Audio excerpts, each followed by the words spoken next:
sister Mary Jo Sobiek threw out the first pitch today. Some may recall she became an internet sensation when she threw out the first pitch at a White Sox game. It was a perfect pitch. Holy smokes, that was a pretty good first pitch. Get it? Like holy and holy smokes because it was a nun? All right, sorry.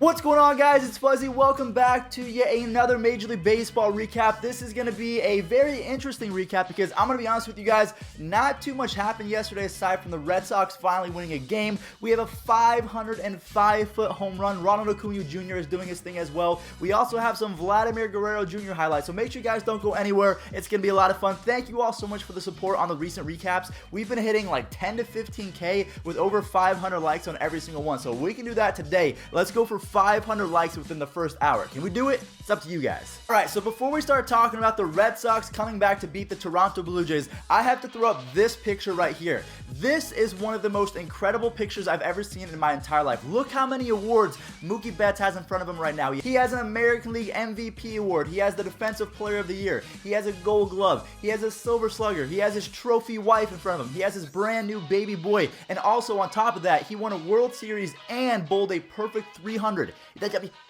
Mookie Betts might be the greatest human alive right now. I just wanted to go ahead and throw that picture up there just so you guys can understand how good Mookie Betts is, because we're living at a point right now where we have Mookie Betts, Nolan Arenado, and Mike Trout all playing at the top of their game. And guys, put this into perspective. We are literally looking at the Mike Schmidt of this generation, the Mickey Mantle of this generation. I don't know who Mookie Betts can be compared to, maybe Willie Mays, but guys, this is just incredible to watch. Anyways, that's all besides the point. I just wanted to give a quick shout out to all you Red Sox fans because it's been a tough start to the season, but yesterday there was a little cherry on top because the Red Sox came back. They were down 5-0. Before we do that, we're going to show a few Blue Jays highlights because Justin Smoke and Rowdy Telez went off yesterday. Rowdy Telez, you guys might have never heard of that name. He hit this baseball 505 feet. So we'll go ahead and roll that, then the Justin Smoke, then we'll talk about the comeback. 3-2 again, and Smoke drives the ball to deep center field. Bradley back, turns, watches, gone! People during spring training.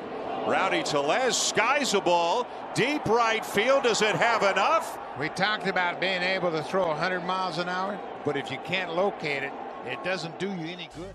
Say what you want about the Blue Jays, but Freddie Galvis is playing pretty well. You have Justin Smoke and Rowdy Telez in the same lineup. If you call it Vladimir Guerrero Jr., that offense, I'm going to be honest with you guys, is actually going to look pretty good. But it could not withstand the comeback yesterday from the Red Sox as they stormed all the way back from 5-0, and then they won on this hit right here, which was very anticlimactic, but still, a win is a win. Nunez, the key man at third. Here's the 2-1. Ground ball chopped and into right field, and the Red Sox win it. They walk it off tonight. Devers, the star.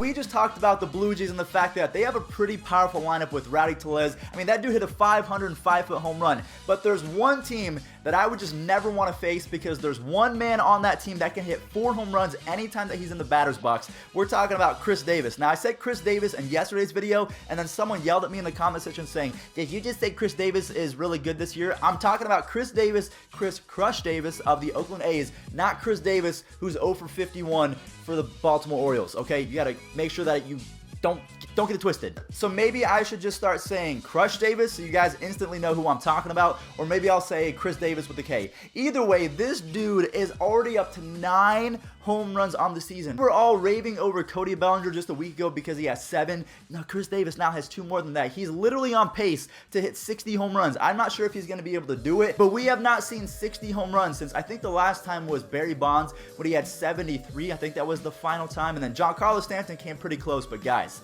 we're witnessing greatness right now. I know he's not the best fielder, although he's only had 1 error in the past 2 seasons, but he's now mainly a DH. I'm only saying that because all of you MLB The Show fans, I'm saying Khris Davis needs to go gold. He's a silver right now. Let's get him up to a gold. 2 of those home runs last night. Deep left center field. Smith on the run. Mullins on the run. And it is God. It just carries out of here. High fly ball to left, and that ball's going to go. For a second straight game, Khris Davis has hit 2 home runs. Can you guys believe that? With one swing of the at-bat, Crush Davis has more home runs than Khris Davis of the Baltimore Orioles has hits in his last 61 plate appearances.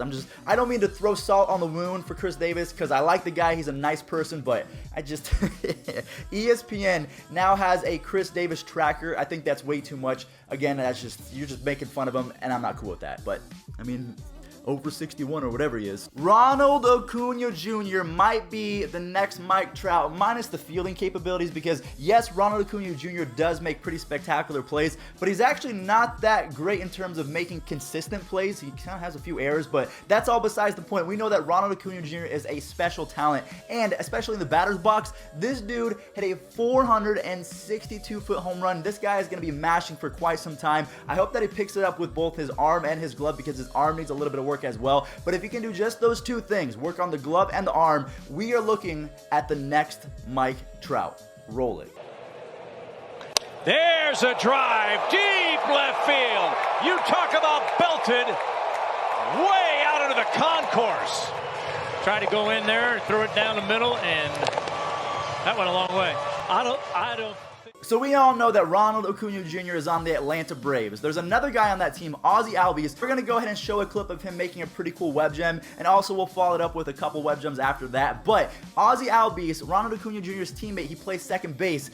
His contract yesterday stirred up a lot of controversy, and here's why. I'm going to go ahead and throw up the contract right here, and as you guys can see, the Atlanta Braves got a steal out of this guy. So there's a lot of people saying that Ozzie Albies got robbed, but then there's a lot of people saying that how could he get robbed when he's still getting paid like $7 million a year, or whatever the figure is. In my opinion, I think that Ozzie Albies should have at least gotten 65 to 70 million. Maybe that's just my opinion. What do you guys think? Because there's a lot of angry people online, but then there's John Heyman, who came out with a tweet saying that he had a 688 OPS, something really bad, and that he plays second base, which is usually a very underpaid position. So in the comment section down below, once all of these highlights are done, tell me what you guys think. Do you think that Ozzie Albies is correctly paid, or do you think he is now severely underpaid?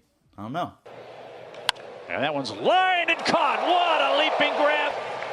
See, if we're in June or July and those spikes were worn down a little bit, he may not have caught that ball. By Trinan, and it's a swing and a high pop down the left field line. Chapman going out. Simeon from short. Foul territory. Chapman is there, and he makes an over-the-shoulder running catch. Giving a pitch off the plate. And Cabrera. But, man, that is a nice job of holding on to that ball. What did I just get through? This one, diving at shortstop is Tatis Jr. Wow, that was something. Final web gem that you guys just saw came from Fernando Tatis Jr., who has been one of the best rookies in baseball. But we're going to talk about two players that might be better in 2019. One of them is not even in the league right now. We're talking about Vladimir Guerrero Jr. He's back in AAA. He's making some noise with the home run, but we'll talk about that in just a second. Pete Alonso is now running away with the Rookie of the Year, and this just backs to the fact that if you have your best players in minor league baseball, you should bring them up no matter if you get extra service time or if you get one more year under contract by leaving them in the minors. No, bring up your best players, put the best team on the field for your fans, and do what Pete Alonso's doing. Alonso drives one deep center field. Forget that. That is way back in the shrubbery. A splash down for Alonso. A two-run shot, and it's hard to believe that there'll be any more impressive than that. I'm going to be honest with you guys, this might be the best young group of players in quite some time. We have Ronald Acuna Jr., we have Ozzie Albies, we have Juan Soto, Victor Robles, we have Fernando Tatis Jr., we have Pete Alonso. Vladimir Guerrero isn't even in the league yet, but I know that he is going to rake, so I think the game is going to be in great hands going forward. It is still kind of weird knowing that Ichiro's no longer in the league, Adrian Beltre, Derek Jeter, just all the guys that we grew up watching, but now we get a brand new crop, so it's going to be cool to see.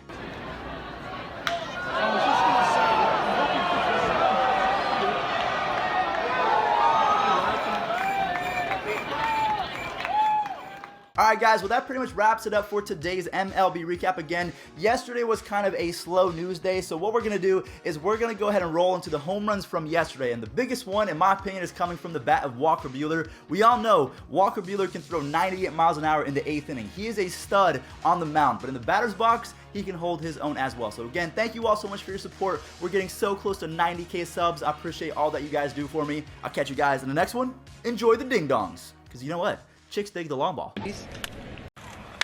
Last night. Do you think there's too much in these guys? Didn't announce.